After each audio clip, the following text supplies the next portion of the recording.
P is for. P is for. E is for. P is for. Perseverance. People. Potential. Persistence. Patience. Positive. Parents. Powerful. Passionate. Proactive. Professional. Pride. Perceptions. There are several dictionary definitions about the word profound, and when we think about people with PMLD, often there's an assumption that profound refers to severity, disability and illness. So profound is an interesting word. For many people, I think it's a word that has negative connotations.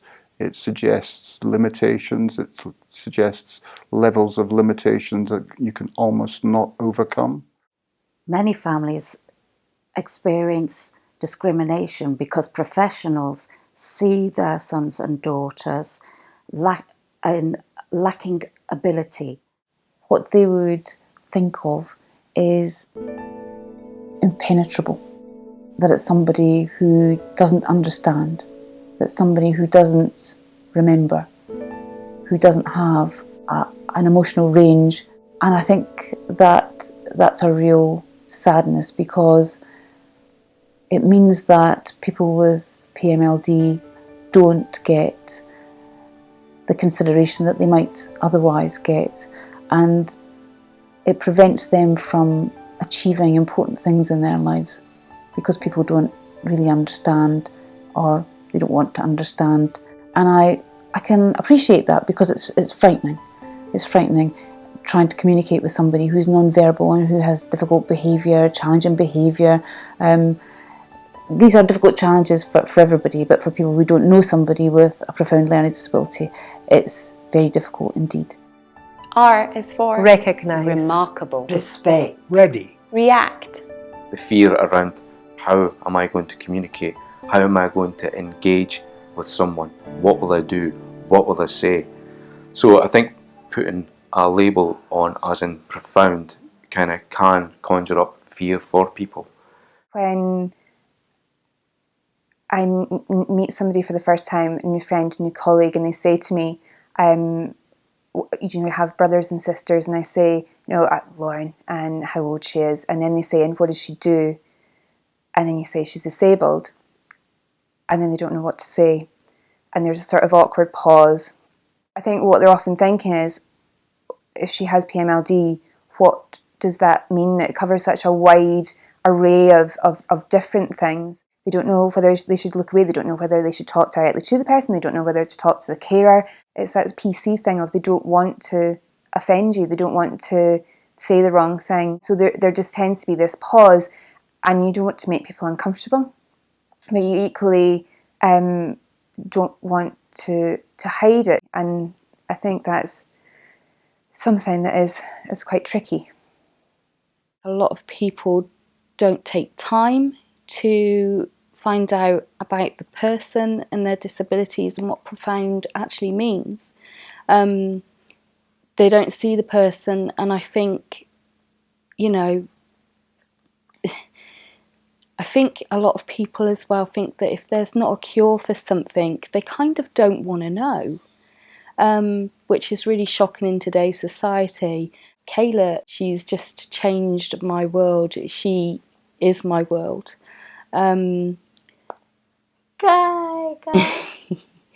She's a special little girl, and she's changed so many people's lives, including mine. I think when people hear the word profound or PMLD, they assume that the young person can't contribute, and they sometimes take control and they make the choices for them. But let's see what the word means. It means wise. Profound is a very special word. It offers a view of an individual or an experience that is more significant than any of those around it, and that experience or that individual has something that only they can offer. When I think of the word profound, I think amazing, I think interesting, I think just an innovative way of life, really. The definition I prefer for profound actually is somebody that has great intensity. That is a really good definition for this group of people.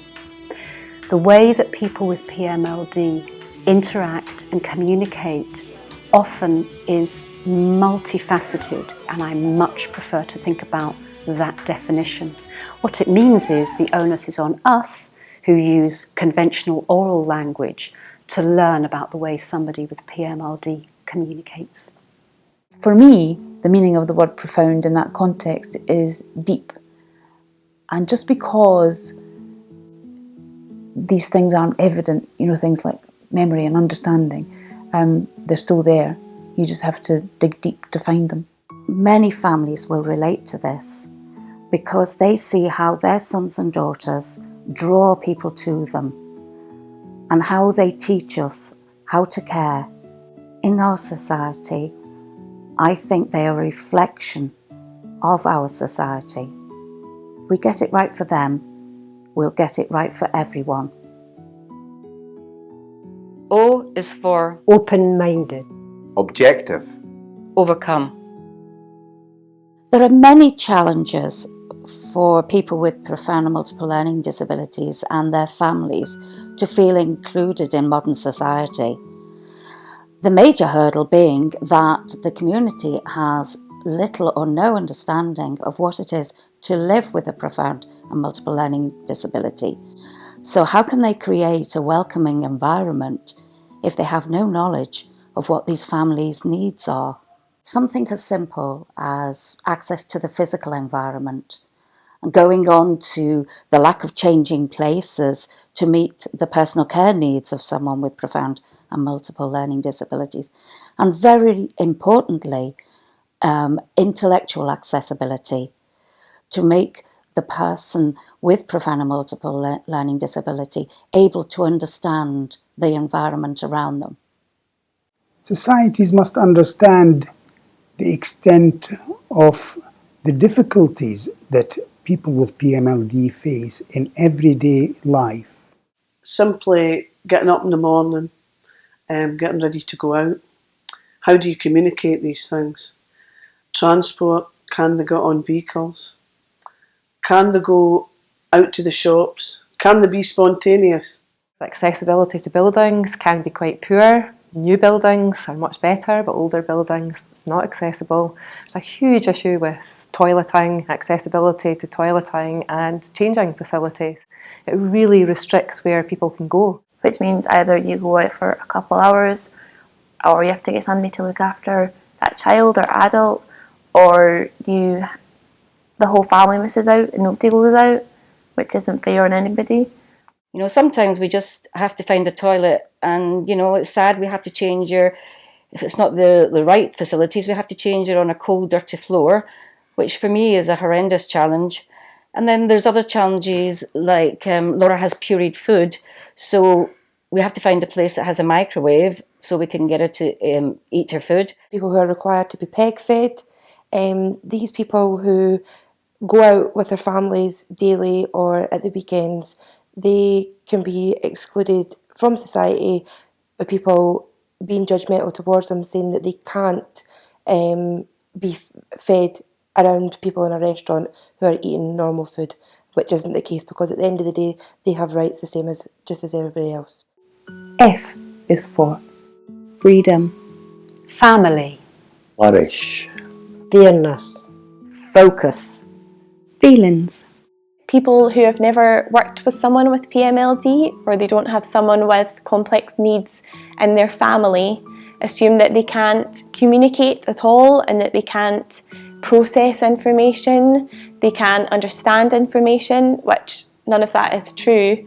Just because someone can't communicate verbally doesn't mean that they can communicate, they can do it through movement, through facial expressions, through noises, and they can also respond to sensory stimuli. These people rely heavily on others to interpret what they're trying to say and help them make choices and decisions, and therefore they're sometimes excluded. Society doesn't take time to learn about and understand how people with PMLD communicate. Therefore, they find it very difficult to express themselves, to express their needs, and to make choices in wider society. The impact for the person is great, but also for the families, carers and friends. You know, before I started my placement with PAMIS, I'd never considered how it's not just the individual with PMLD that has barriers, it's their families and their carers. Every aspect of our life with Lauren is a challenge. And what that means for us is that every time we go someplace, every time we want to do something with Lauren, any activity, any hobbies, travelling, anything like that, presents enormous problems, both physically and emotionally for all of us. And I think the families often feel that they're the ones who are trying to pull together all the services and trying to figure out what the system is and where they should go for different bits of help. A lot of families can't work because they've had to give up their job to care for their child. So it really, really restricts them. They can be quite isolated as a family as well as the person themselves.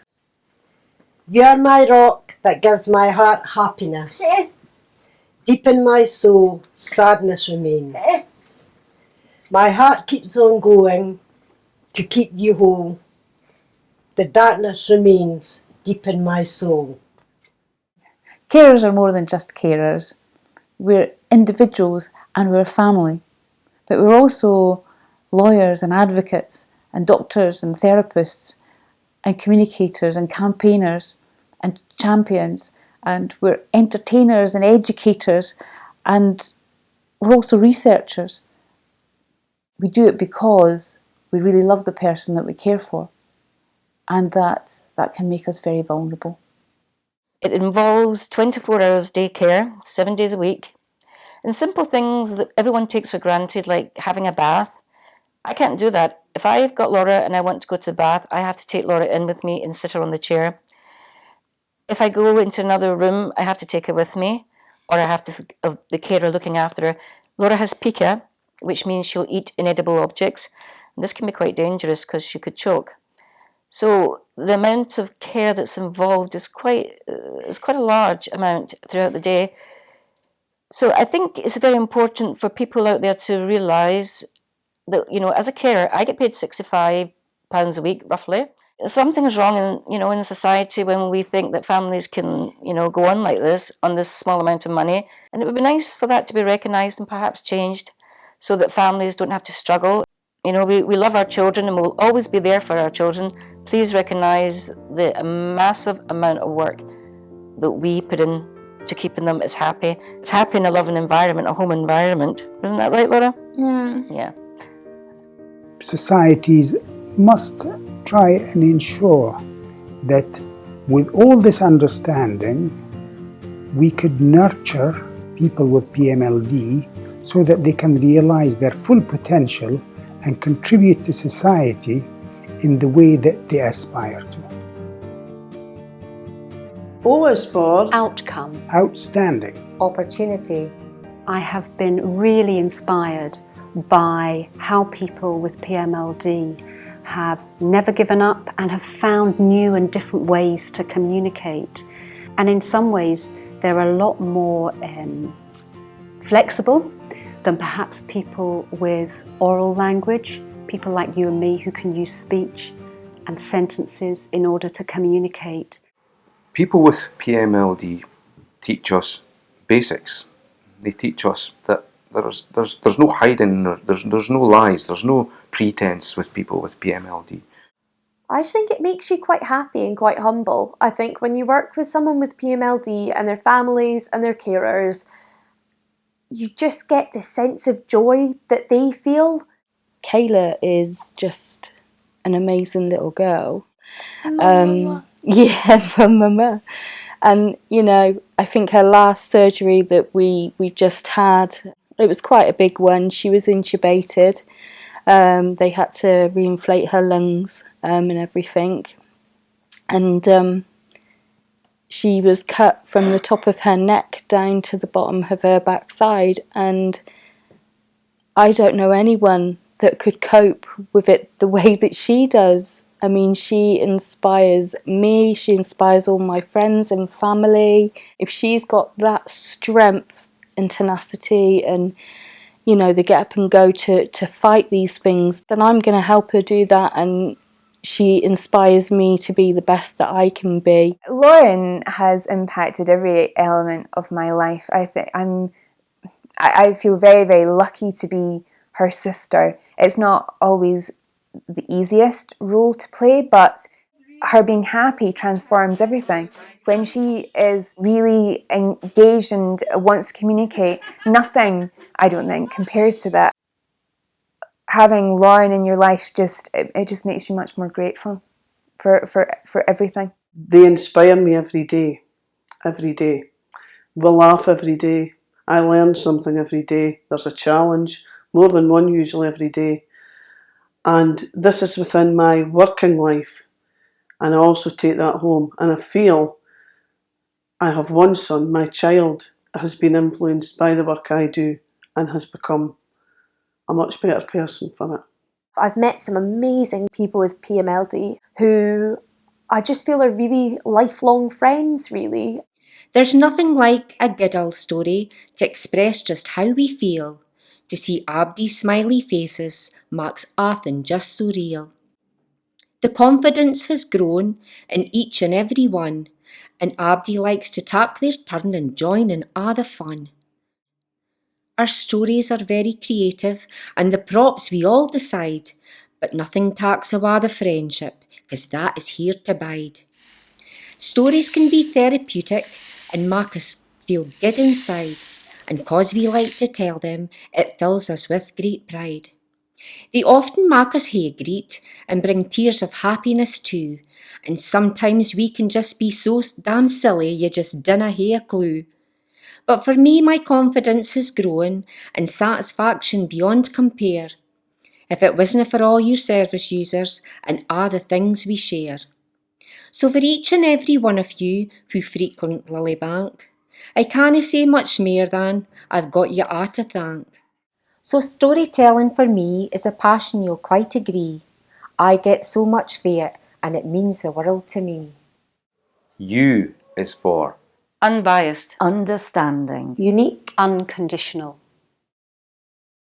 There are so many things that I just feel that I've learned that no one else could teach me. You know, being kind to people and accepting, I think that's what people with PMLD have really taught me, and also their family carers. It's not just one person, it's a whole unit working together that I think I've brought back to my own family life, thinking about how to love and support each other. They constantly strive to make sure that their voices are heard.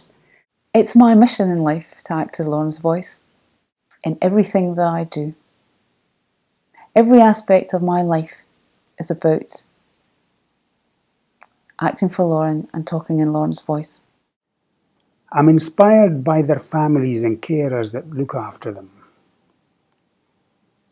They are very dedicated people who have learned from an early stage to accept the disabilities that their children have. They have lived with them, and they have realized the joy from looking after somebody with PMLD, and realized the potential that people with PMLD have that the rest of us remain ignorant of. I basically give my life up for Margaret because I want to do care as well, but I wouldn't have it any other way. Margaret, to me, she's quite good at making me happy. She gives me a lot back. Don't you? I have learnt so much from the families of people with PMLD. They are the experts in their family members, and that has been really inspiring. As an occupational therapy student, people with PMLD and their families and their carers are truly the best educators. They teach us about how to actively listen and also how to work as a team. As a professional, I had nearly 20 years as a general practitioner, and in that time I had the privilege of looking after a whole host of people from a whole host of different backgrounds. The tenacity, the excitement around life, the ability to ensure that it didn't really matter what the obstacles were, where you would get the best for yourself or for your family member, will always be in my memory as something that was hugely inspirational.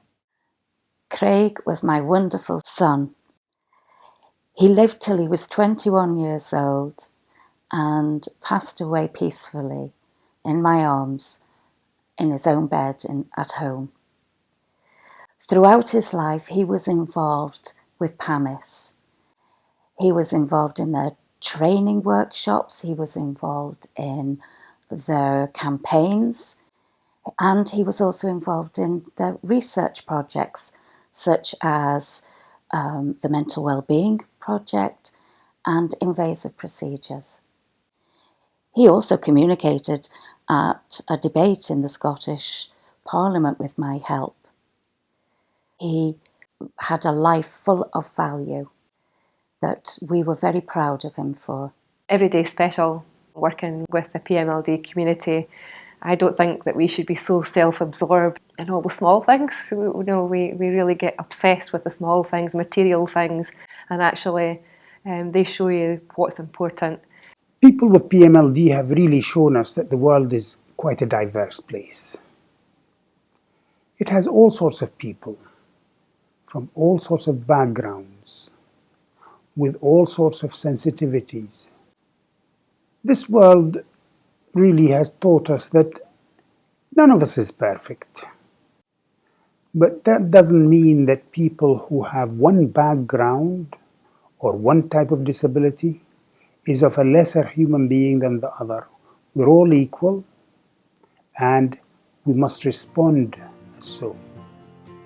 Society really has a responsibility towards everyone in the world that we live in. N is for Nurture. Necessary. New. Non-conformist. Negotiate. navigate. One of the gifts that PAMIS has given us is the opportunity to give something back. PAMIS listens to us, it uses us as researchers, it considers us to be the experts, and that's something that's of enormous value to us. Life changes, and it's trying to make life better for PMLD, and the only way to make life better for PMLD is to speak up for their needs.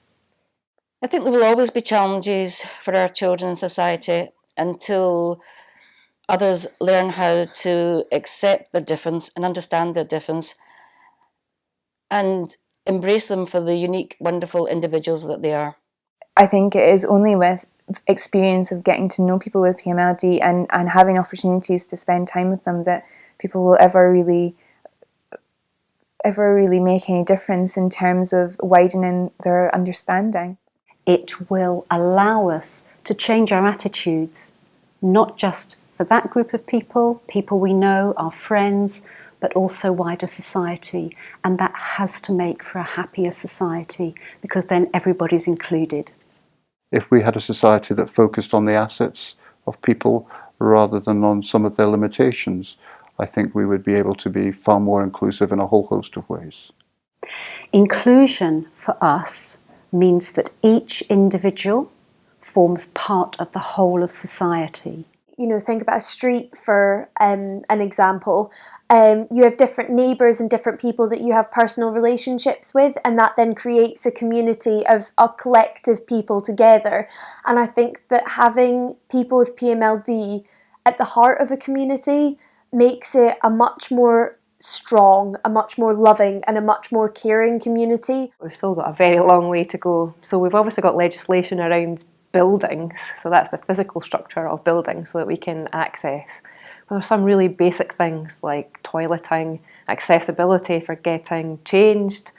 If you haven't got those facilities, then you can't go and actually use those social environments.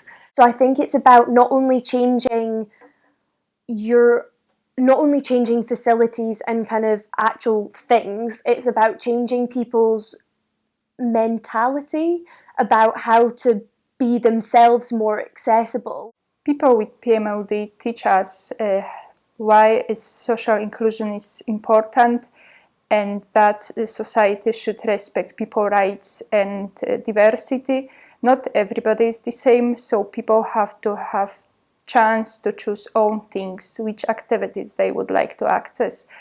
And these people with PMLD teach us that personal choice is very important. Shared decision making with our patients, that we meet expectations of the patient and their family rather than some of the expectations that we might have as professionals for the outcomes of their care. The focus nationally and internationally around an understanding of what is described as realistic medicine and the importance of describing shared goals. I think that we need much more general training just for the general public. I think we need to be accessing the coaches, the teachers, everybody who's working in society to understand how to help people. Communication is a crucial human right, and I think all of us should take on board the difference and understand that they too can communicate if they just take the time to understand and learn how someone like Laura communicates. A lot of people speak to her as if she's like a baby. I talk to her as if she's one of my best friends. She's amazing, and I think it's important to know that, well, the saying, don't judge a book by its cover, because there are so many people with such big stories. It's just, you've got to look a little deeper than what most people would do. Because my sister, all I can say is I love her so much. Listen with all of your senses when you're trying to understand what they're trying to tell you or what they're feeling. Not just verbal communication, but also like written communication and body language and other noises and movements people make are also just as important and just convey just as many messages. And the secret to being able to communicate effectively with somebody with a profound learning disability is to use your imagination. You know, anything's possible. For example, music, photography, video, arts and crafts. There are ways to kind of break down boundaries. We have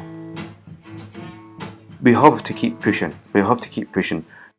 People with PMLD are surviving much longer now with the support of medical interventions, but adult services and some children's services are not broadening out and involving and creating a more inclusiveness for these individuals. But they need them to be a place with meaningful activities and opportunities. A great deal of work's already been done by PAMIS and other organisations in terms of promoting inclusion in society for people with PMLD. But the work that I think that still needs to be done is the provision of full-time education. When they leave school, they drop off an educational cliff edge. Lifelong learning is essential, and they're being deprived of something that they need so much more than anybody else does.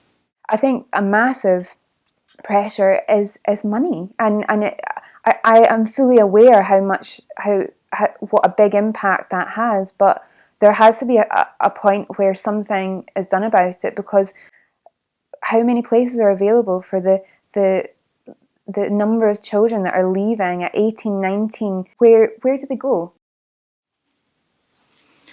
Just imagine what I could do, by Lauren Graham. What do you want to be when you leave the school? Isn't that what most people ask as a rule? Well, they would, if they thought I might understand. I guess they must think I don't have that much planned. So what shall I do with my life is the question. An artist, teacher, tax inspector, musician?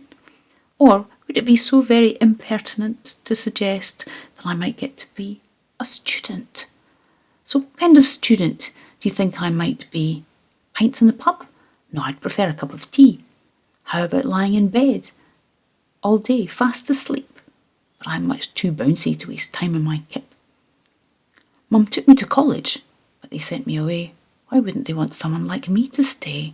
I wanted to ask, but I don't have the right voice. It seems that there's no money, no will, and no choice. D is for determination. The work doesn't ever finish. It's always something that we can be doing. Everyone needs to change, not just companies or not just one person needs to change to make everything a bit better. It needs to be a difference made by everyone. The small things that everybody can do if everyone works together collectively and comes together to make society more inclusive. I don't know, signing a petition to put a Changing Places toilet into a new building. It's something so little that can make such a huge difference, or donating to PAMIS. It's just so important. You're learning how to be very human and how to care, really. Don't walk away. Don't ignore them. Don't give up, because the effort's worth it. I am profound. I am profound. I am profound. I am profound. I am profound. I am profound. I am profound. I am profound. I am profound. I am profound. I am profound. I'm Together. Together. Together. together. Together. Together. Together. Together. Together. Together. Together. Together. Together. Together. Together. We have a profound impact.